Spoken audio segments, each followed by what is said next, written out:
creating art as an expression of women's liberation. I mean, I really think, considering how little representation we have, I think if you get someone on the wall, that is a form of, or if you're performing in this space, that is a space for you to, make that liberation. I think sometimes we get really caught up. like I said, I do a lot of activist stuff. We get caught up in doing petitions and we're waving placards and blah blah blah. But there are different ways, and I really think that art has. If you look at the history of successful activism, it really is a lot of the sort of visual and the creative that have actually really kind of pushed messages.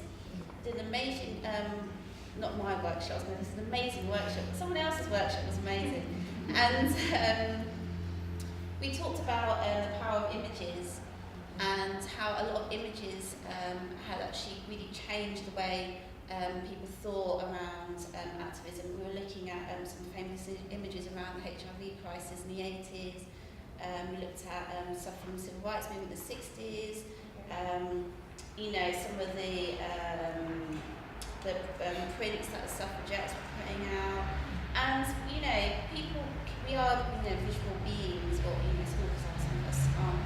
And it's connecting with people on that emotional level, where you can really kind of start to push through some progressive messages. So I think anything that you're making. All works. All works a good work. So we just keep making. Keep going. Keep going. I think that's really What about you? Anything?